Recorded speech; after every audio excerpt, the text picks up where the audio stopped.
हरिविजय अंतिम भाग हा व्हिडिओ निवडल्याबद्दल तुमचं सर्वप्रथम अभिनंदन. ओम गंग गणपतय नमः. हरे कृष्ण कृष्ण कृष्ण हरे हरे, हरे Ram Ram Ram Hare Hare. Good reading channel सहर्ष सादर करीत आहोत श्रीधर कवी विरचित मराठी ग्रंथ श्री हरिविजय या पोथीचा रसाळ गद्य कथा अनुवाद. शेवटचा अध्याय हरिविजय, अध्याय 36वा. आतापर्यंत आपण 35 भाग पाहिले.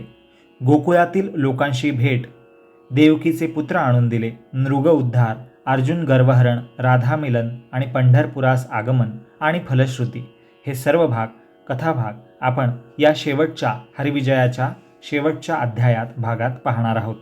आजच्या या व्हिडिओमध्ये तुमचं स्वागत आहे. सुरू करूया हरिविजय. अध्याय 36वा, अंतिम अध्याय. श्री गणेशाय नमः म्हणजे भगवान गणेशाला नमस्कार असो. 35व्या मागच्या अध्यायात शिशुपाल वधाचे वर्णन केले. आता पुढे श्रवण करावे. श्रीहरीनंतर द्वारकेत राहत होते. काही काळ गेला. सूर्यग्रहण आले. कुरुक्षेत्रात जावं असा विचार कृष्णाने केला. बलरामाला त्याने आधीच गोकुळात पाठवलं होतं. बलराम गोकुळात गेला. यशोदेला, नंदाला भेटला, गोपांना भेटला. सर्वांना फारच आनंद झाला बलराम आल्यामुळे. तेथे तो 4 महिने राहिला. मथुरेहून कृष्ण द्वारकेत गेला तेव्हापासूनचे सर्व पराक्रम बलरामाने गोपाळांना स्वतः सांगितले. ते ऐकून गोपाळ तिथले चकित झाले. आता कृष्ण आम्हाला पुन्हा कधी भेटेल असे त्यांना फार वाटू लागले. बलराम वारंवार वृंदावनात जाई. कृष्णाने ज्या ज्या ठिकाणी क्रीडा केल्या, बालपणी पराक्रम केले, त्या ठिकाणी जाऊन जुन्या आठवणी काढी. मग गोप आणि गोपींसहित तो कुंजवनात विहार करी. एकदा सर्वजण दुपारी असेच विहार करत होते. बलरामाला जलविहार करावासा वाटला. यमुना नदीला त्याने आज्ञा केली, जवळ ये, मला तुझ्या प्रवाहात विहार करायचा आहे. पण यमुना नदी काही वळेना. बलराम संतापला. त्याने आपला नांगर उचलला. यमुनेला नांगराने त्याने ओढून जवळ आणली. देवांना सुद्धा त्याचं नवल वाटलं. बलरामाने यमुना वळवून घेतली आणि जलविहार केला. 4 महिने राहून गोकुळात मग बलराम पुन्हा द्वारकेत आला. हा महाभारताच्या युद्धाच्या नंतरचा काळ आहे. मागील भागात जो शिशुपाल वध झाला, राजसूय यज्ञाच्या समाप्तीच्या वेळेस मयसभेमध्ये पांडवांच्या अभिषेकात, राज्याभिषेकात अग्रपूजा झाल्यानंतर, तर त्यानंतर महाभारताचं युद्ध झालेलं आहे. शेवटच्या पॅरेग्राफमध्ये आपण ते पाहिलंय आणि आता ही त्यानंतरची गोष्ट आहे. 4 महिने राहून मग बलराम पुन्हा द्वारकेत आला. गोकुळातले सर्व वर्णन त्याने कृष्णाला सांगितले आणि सूर्यग्रहणाची पर्वणी आहे म्हणून कृष्ण सर्व यादवांसह मोठी सेना घेऊन, आपल्या सर्व स्त्रिया घेऊन गंगा तीरावर आला. त्याच्या भेटीला पांडव, कित्येक कुरुश्रेष्ठ म्हणजे कुरुवंशातले श्रेष्ठ लोक आणि देशोदेशींचे राजेसुद्धा आले होते. गोकुळवासी लोकही कुरुक्षेत्रास आधी निरोप मिळून आले होते. गोपाळांचा मेळा कृष्ण भेटीसाठी नाचत होता. भजनं करत, गाणी गात, दुधाच्या लोण्याच्या कावडी सोबत घेऊन नाना तऱ्हेचे दुधाचे उत्पन्न असे पदार्थ आणि अन्य फळं घेऊन आला होता. कृष्णाला फार आनंद झाला. रुक्मिणीला कृष्ण म्हणाला, रुक्मिणी, माझे गोकुळातील माता पिता यशोदा आणि नंदराज आले आहेत. बालमित्र गोपाळ आले आहेत. मला ते फार आवडतात. बलरामांपेक्षाही ते सारे मला जास्त प्रिय आहेत. चल, मी त्यांना भेटतो. पहा.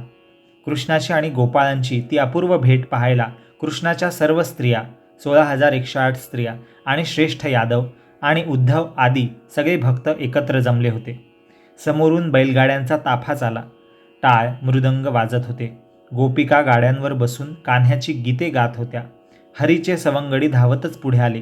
त्यांनी तेजस्वी आणि सर्व भूषणांनी युक्त असा श्रीकृष्ण कित्येक वर्षांनी डोळ्यांनी पाहिला होता. आनंद पोटी समावेना. धावत येऊन कित्येकांनी हरिचरणी मिठी घातली. नेत्रांनी त्याचे सौंदर्य जणू पिऊ लागले.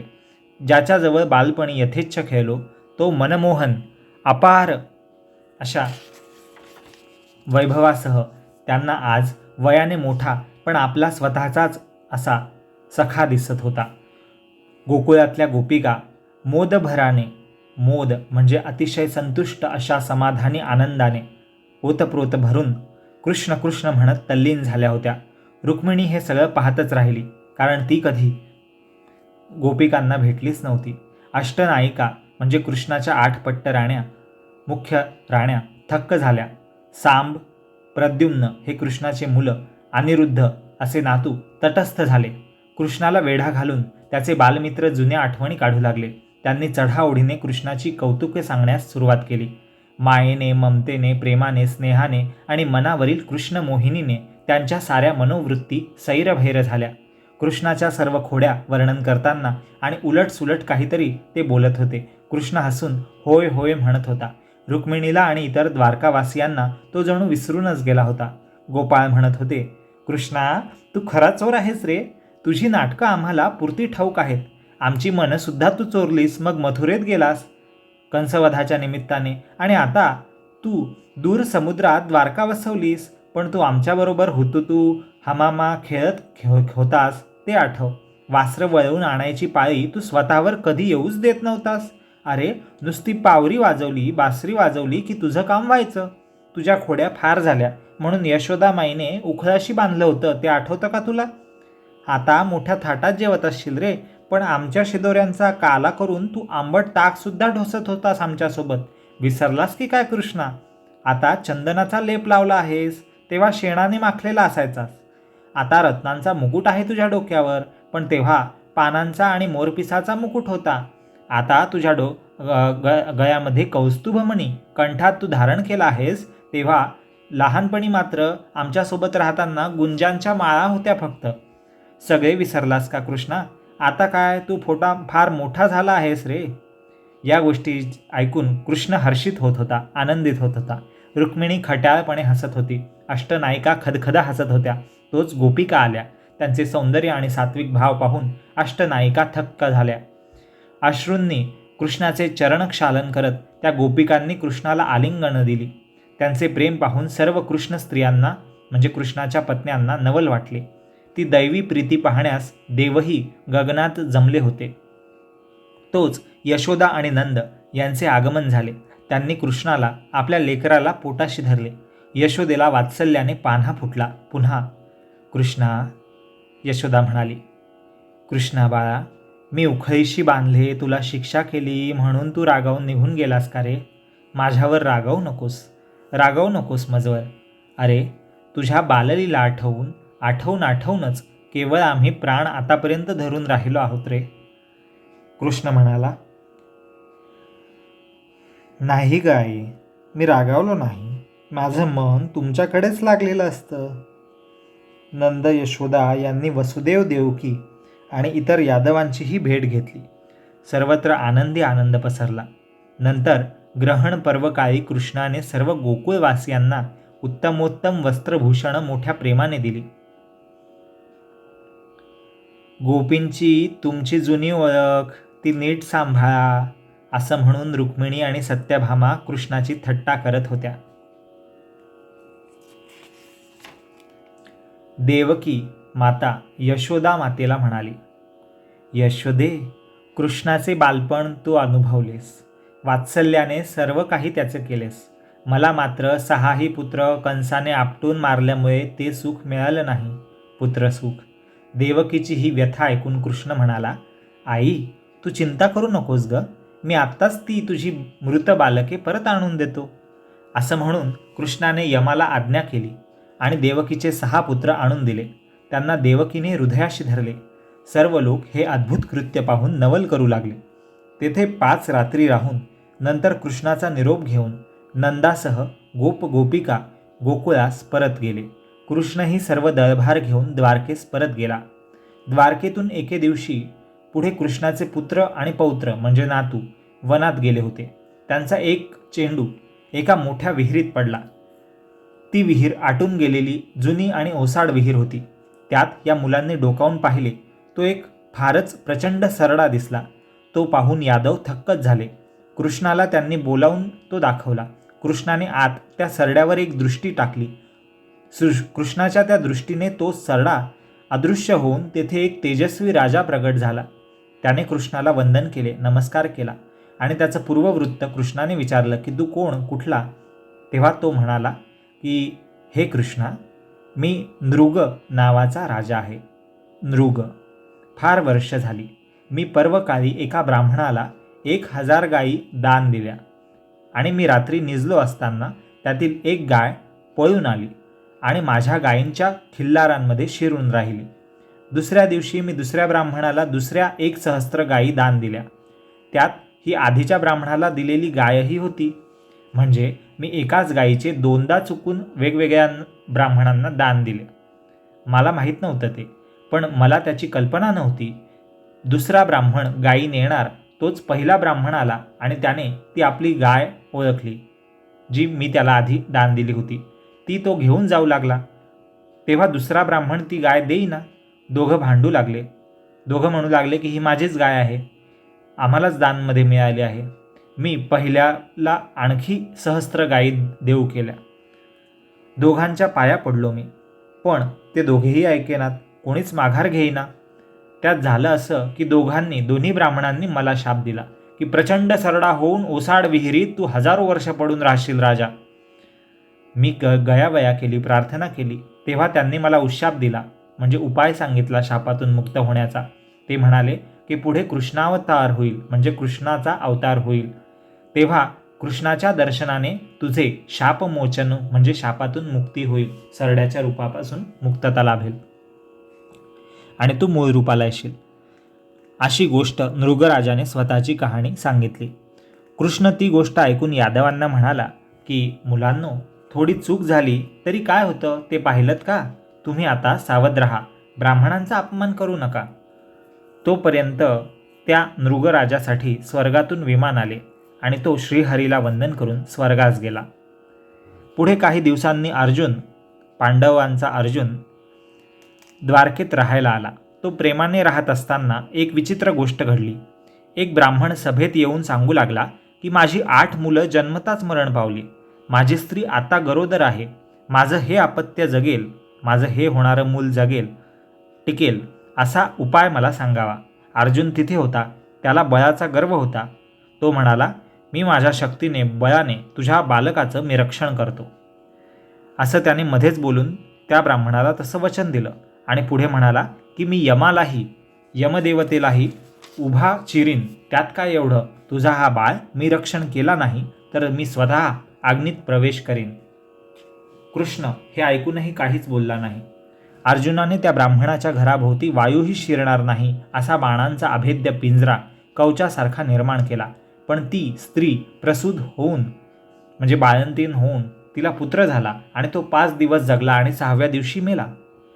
पार्थ म्हणजे अर्जुन हे ऐकून खवळला, चिडला. त्याने 7 लोक म्हणजे 7 लोक आणि 7 पाताळ म्हणजे 7 पाताळ धुंडाळली, शोधली, पण तो बालक, त्याचा आत्मा आणि आधीची बालकेही त्याला कुठेच मिळाली नाहीत.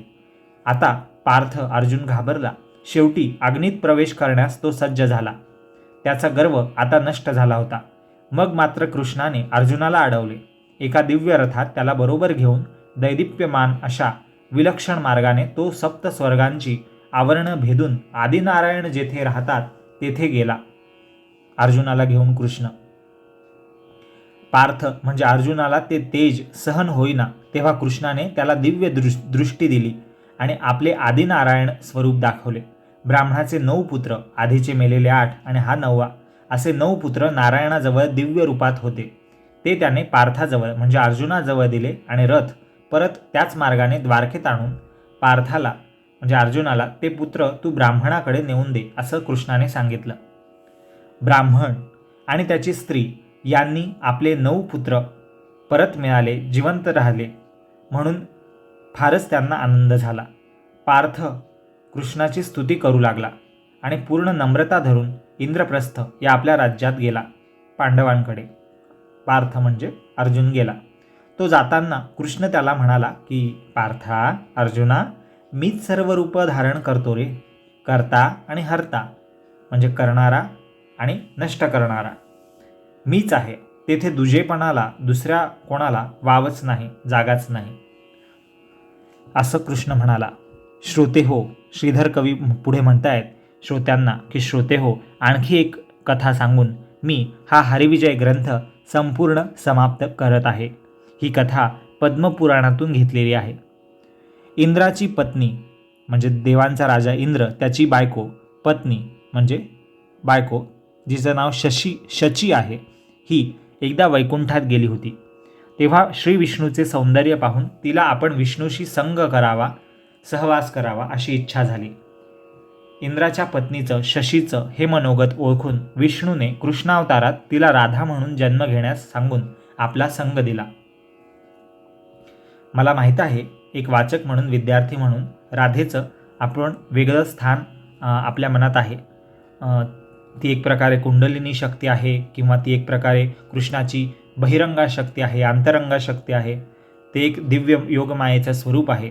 ती स्वतः लक्ष्मी आहे, रुक्मिणी आहे, हेही मान्य आहे. पण हरिविजयाच्या या दृष्टिकोनातून आपण हिला वेगळ्या भागाने, वेगळ्या नात्याने पाहत आहोत. त्यामुळे इथे कोणीही रोष मानून घेऊ नये, राग करू नये किंवा मनामध्ये उलटसुलट विचार आणून कन्फ्यूज होऊ नये, ही श्रोत्यांना, वाचकांना मी वाचक म्हणून विनंती करतो. पुन्हा कथा पाहूया. इंद्राची पत्नी शची ही वैकुंठात एकदा गेली होती आणि विष्णूचं सौंदर्य पाहून त्या शचीला आपण स्वतः विष्णूशी संग करावा अशी इच्छा झाली. ते तिचं मनोगत ओळखून विष्णूने कृष्णावतारात तिला राधा म्हणून जन्म घेण्यास सांगून आपला संग दिला. मथुरेत कृष्ण जाताना ती गुप्त झाली राधा आणि पुन्हा तप करण्यास हिमालयात गेली. तेथून ती पुन्हा द्वारकेत आली आणि कृष्णाच्या संगतीत राहू लागली. अजूनही राधा आणि कृष्ण यांची युगल पूजा म्हणजे जोडीने पूजा द्वारकेत आणि सौराष्ट्र इथे गुजरातमध्ये चालते. कृष्णाच्या अंकावर म्हणजे मांडीवर राधा केव्हाही हक्काने बसत असे. द्वारकेत सर्वश्रेष्ठ रुक्मिणी होती.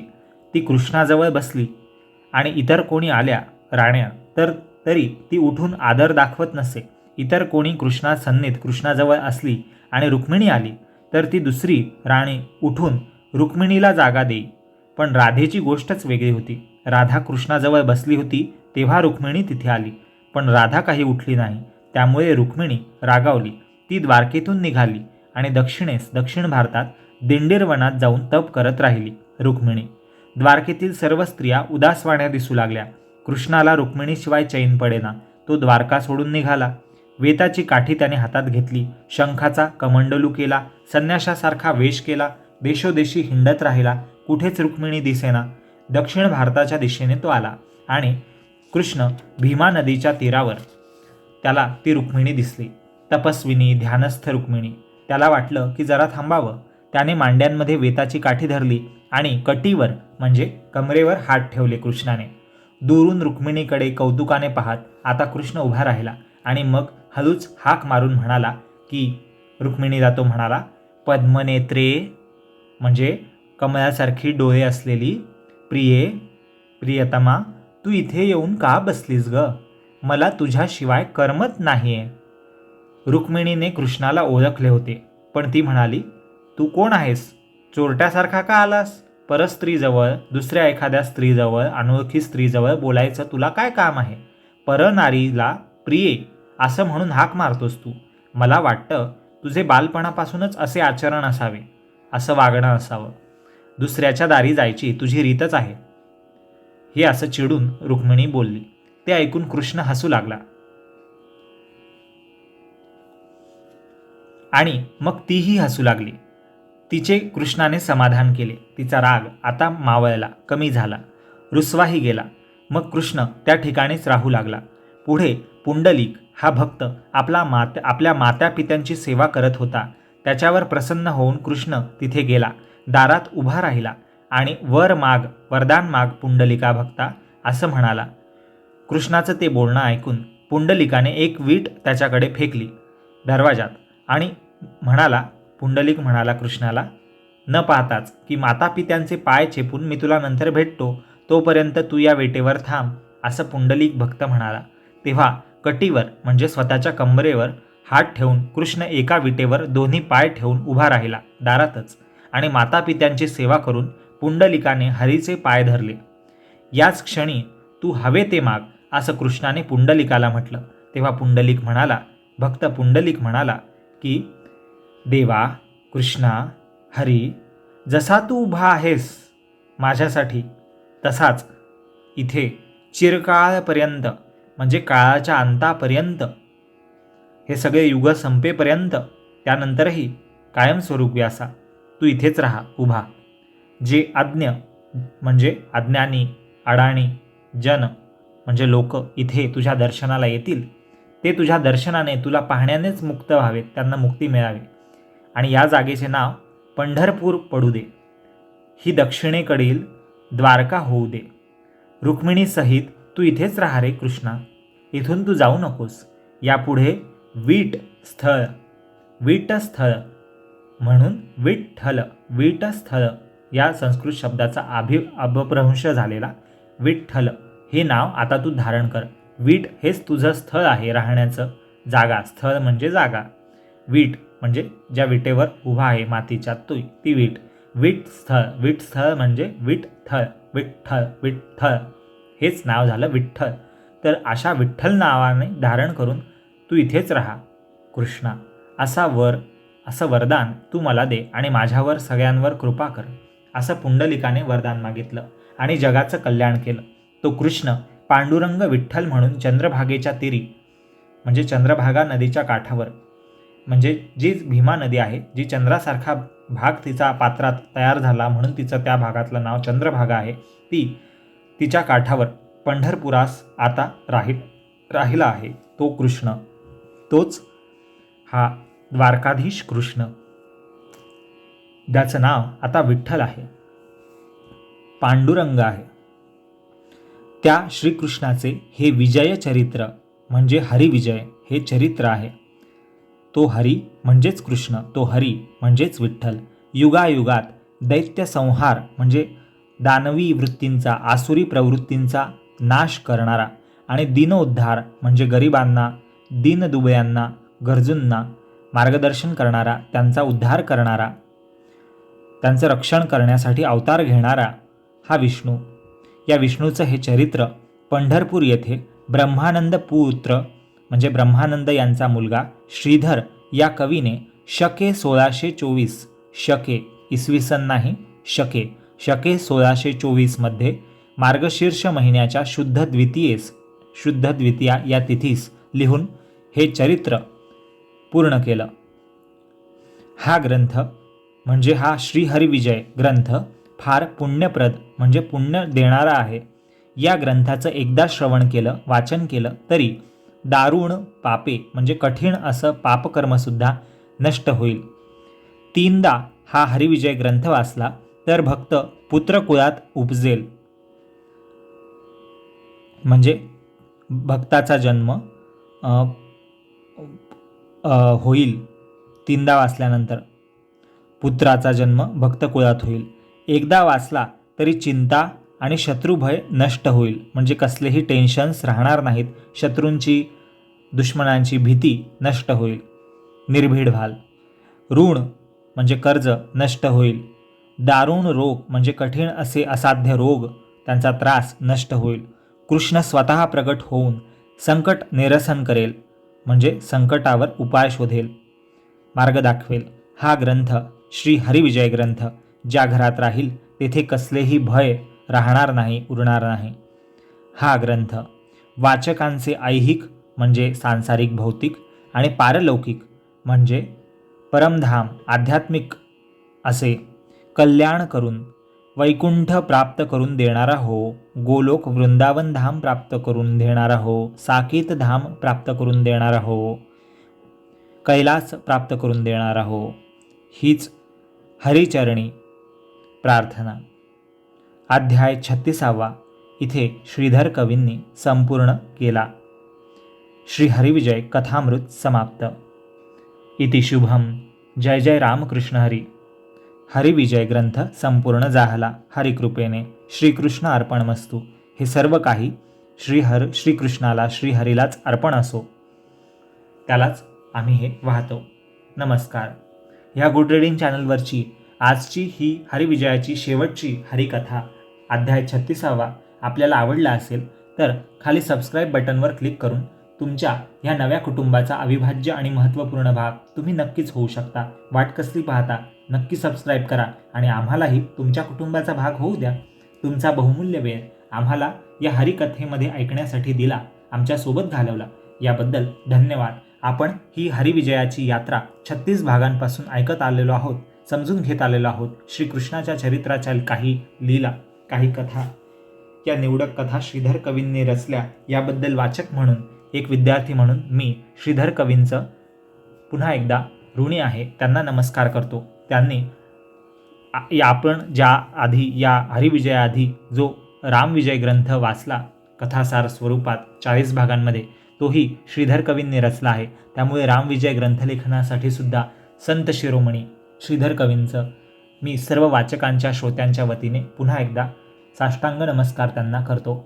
आणि ज्या वाल्मिकी रामायणावरून रामविजय घेतला गेला किंवा हा हरिविजय ग्रंथ भागवत आणि हरिवंश वगैरे ग्रंथांवरून घेतला गेला, त्या मूळ ग्रंथांना आणि त्यांच्या ग्रंथकर्त्यांना सुद्धा मी वाचक, श्रोता आणि विद्यार्थी म्हणून नमस्कार करतो. आणि तुम्हा सर्व श्रोत्यांचं, रसिकांचं, प्रेक्षकांचं, मराठी भाषा प्रेमिकांचं, त्याचबरोबर श्री हरीच्या भक्तांचं, कृष्ण भक्तांचं मी खरोखर या ग्रंथाच्या यात्रेमध्ये माझ्यासोबत तुम्हीही सहभागी होतात. त्यामुळे तुमच्या त्या सहभागासाठी, तुमच्या प्रेमासाठी, हरिभक्तीसाठी मी तुम्हाला पुढे शुभेच्छाही देत आहे. आणि त्याचबरोबर तुमचे आभारही मानतो मनपूर्वक की तुम्ही इथपर्यंत या हरिकथेचा भाग झालात, या हरिविजय ग्रंथाचा भाग झालात.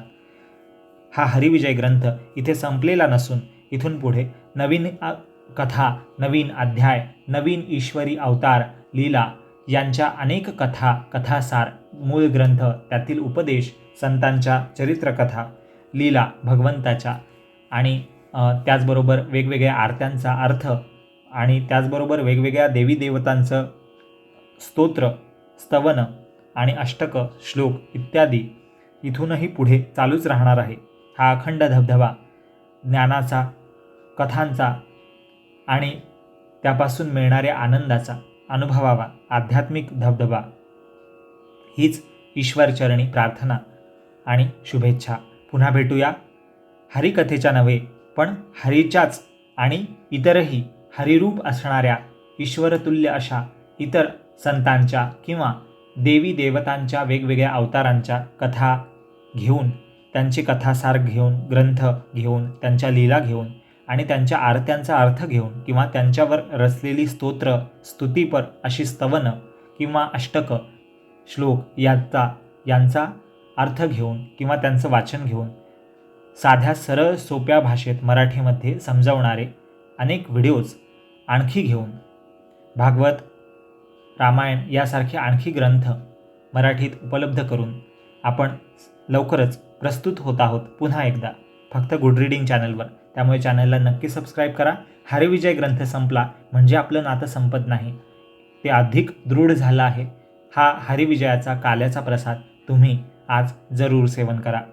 गुड रीडिंग चॅनलवर तुम्हाला हरिविजयासारखे गणेश पुराण किंवा साई सच्चरित्र किंवा दासबोध किंवा इतरही येणारे ग्रंथ जसे की नवनाथ कथासार, भक्तिविजय, पांडव प्रताप, श्रीमद भागवत, वाल्मिकी रामायण आणि अनेक ग्रंथ, तसेच कथा, आरत्या यांचे अर्थ किंवा वाचन हे लवकरात लवकर उपलब्ध होत राहतील. टप्प्याटप्प्याने, क्रमाक्रमाने आमचे प्रयत्न आहेत आणि हरीची कृपा आहे, ईश्वराची कृपा आणि तुमची साथ, तुमच्या शुभेच्छा आमच्यासोबत आहेत. तुम्ही जर चॅनलला सबस्क्राईब केलं, कमेंट सेक्शनमध्ये तुमचं मत लिहिलं, तुम्हाला या कथा, हे व्हिडिओज कसे वाटतात, हे प्रयत्न गुड रीडिंग चॅनलचे कसे वाटतात हे कळवलं, या व्हिडिओला लाईक केलं, शेअर केलं, तर त्यामुळे आमचं बळ वाढेल, आम्हाला अजून प्रेरणा येईल, आम्हाला अजून इच्छा होईल की अधिकाधिक कथा, अधिकाधिक सुंदर असे आरत्या, स्तोत्र लवकरात लवकर आपल्या मराठी श्रोत्यांसाठी, वाचकांसाठी आपण उपलब्ध कराव्या, अशी प्रेरणा स्वतः हरी आम्हाला देत आहे. त्यात ऊर्जा तुम्ही देऊ शकाल वाचक म्हणून किंवा श्रोते म्हणून. त्यामुळे तुम्हाला ही कळकळीची विनंती आहे की तुम्ही आमची अशी अर्ध्यावर साथ सोडू नका. फक्त हरिविजय संपला म्हणून आपलं नातं संपू शकत नाही. आपलं नातं आपण अधिकाधिक गहिरं करूया. ईश्वराच्या ज्ञानाच्या या मार्गात, या यज्ञात आपण आपली वेळेची आहुती द्या. बाकी आहुत्या मी वाचक म्हणून देण्यास इथे उपलब्ध आहेच. पुन्हा भेटूया आणखी नवीन कोणत्या तरी कथेला घेऊन, नवीन कोणत्या तरी आरतीचा अर्थासहित किंवा स्तोत्राच्या अर्थासहित आणि पोथीच्या अर्थासहित. हरि ओम. श्रीकृष्णार्पणमस्तु. शुभम भवतु. Good reading. धन्यवाद.